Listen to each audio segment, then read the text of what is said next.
While Warhammer Inquisitor Martyr is an amazing ARPG that can be played for hundreds if not thousands of hours, it also has a lot of complex systems that might stop you from continuing and really getting deep into the game. So today I will let you know some of the top tips I wish I knew earlier. Once you finished every main and side mission, you will unlock the campaign skip for every future character, including seasonal ones.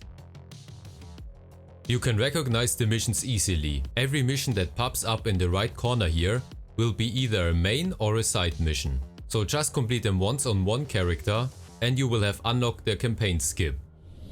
While HP on hit and crit can roll on every weapon, the much stronger life and shield drain only rolls on melee weapons. So if you struggle to survive, maybe switch to a melee weapon for a while. Or equip one in your secondary loadout.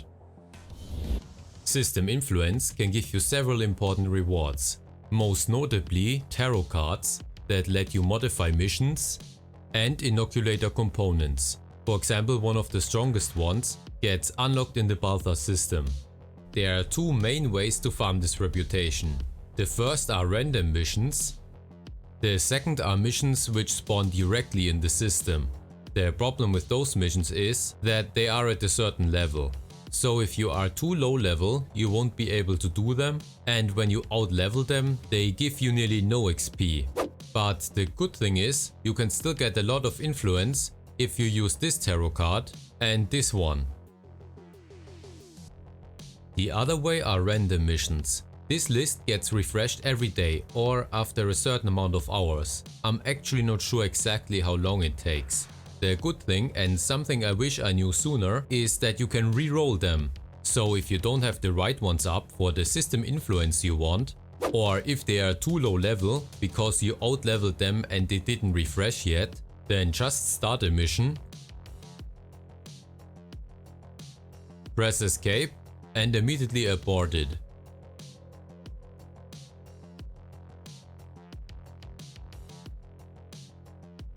Now a new randomly generated mission will spawn that is on your level, and you can repeat that as often as you like. Staying on the topic of influence and tarot cards, to maximize the reputation and XP gain at the same time, you want to play the mission on the highest level possible. That's why I recommend unlocking the tarot cards, which increase mission levels early on. Just know that you cannot apply them on missions that are lower than your level. They have to be at least on the same level as you are. Another tip I would have loved to know earlier regards the morality choice you can make during the campaign. You might think that you can pick whatever you like, depending on the situation you are in, like in any other morality-based game. But here you really don't wanna do that, because there are a bunch of rewards bound to that system. Which means you always wanna go one or the other. You never, and I mean never, want to mix it up. So once you went radical, always choose radical in the upcoming events. I personally don't like that system, but it's what we got. The unique things you can get from the morality system are passive skills for each path, a radical, and a Puritan perk, and most notably, unique Puritan and radical enchants. And those enchants are only unlocked if you chose the same morality on every occasion.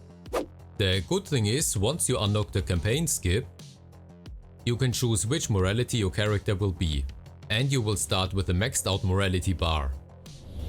If you struggle with money for all the rerolling and upgrading of your gear, then you can sell intels. They are one of the most valuable items in the game.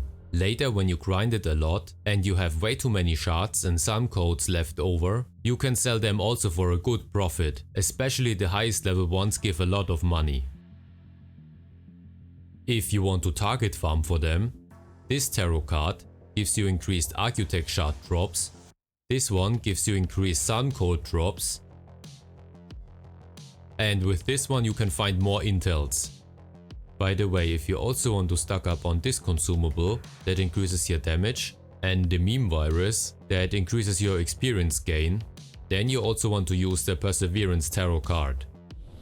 Have you ever struggled with finding the right blueprints? currencies or just the right relics, then don't overlook the autos shop. After a certain part of the campaign, you will see this cherub appear at your base. And if you have the campaign skip, it will be there from the start. It has 3 stores attached, one for every major inquisitorial faction. Each one also comes with different rewards. The Ordocenos will sell you items, including relics and Architect relics. The Ordo Hereticus sells you blueprints and crafting materials, and the Ordo Malleus sells you some low tier items, but more importantly it sells you psalm codes and shards. But to unlock everything, you first have to gain their reputation. There are 2 ways to do that. The first is completing the missions attached to the shop, each one giving you the reputation for the adjacent faction. And if you want the biggest increase in reputation reward, then you want to use the tarot cards that increase the mission level. The other way is going on intel missions. When activating the intel, it has a chance of spawning with an Autos reputation. This allows you to endlessly farm it, as long as you have intels. And remember, I showed you before how to increase the intel drop rate. I also need to mention that this reputation is account wide. So once you have unlocked it, it will be unlocked for every character, including the seasonal ones. But the amazing thing is that the items in the store are character specific. So for example here on my Crusader, I get those items, and when I log on my Assassin, I have completely different ones. So here it really pays out if you have a bunch of characters. If you were wondering how to upgrade your tarot cards, then you have to go to your inventory tab and press on the button right here. This is the storage for all your secondary collectibles and currencies, including your tarot cards. They won't automatically upgrade themselves.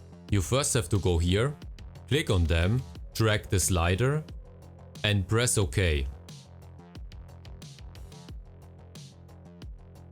Now go back to the tarot card you want to upgrade and see if you have enough. Once you have enough, you can just click on this button to upgrade it. Let me give you now a small bonus tip. Another hidden menu can be found at the Void Crusades. From this menu you can just launch the Void Crusades, but did you know if you go up here and press on the arrow, you can turn your Void shards into dust, and from that dust create shards from another color. So early on, if you don't have enough shards for your favorite Void Crusade, take advantage of this system. Marking your items as favorites is not only a great way to sort your inventory, it can also protect your items when you use the sell all function and also the salvage all one.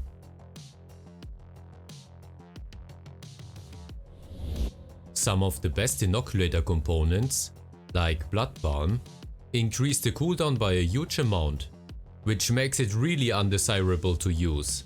But did you know there are some easy ways to reset the cooldown? The first one is an enchant that has a chance to reset the cooldown on kill. It can be rolled on inoculators, main implants and neural implants. And the second one is this passive in the health skill tree. It resets the cooldown when you enter the exposed suppression state. Lastly, one thing I know a lot of people have overlooked or forgotten is the in-game tutorial section. It will help a lot if you want to understand the systems and mechanics of the game. Take your time and read through it carefully, and you will see that a lot of your questions will be answered. If you want to get more beginner tips, then watch this video next. And if you are a seasoned player, you might get some useful information out of this one.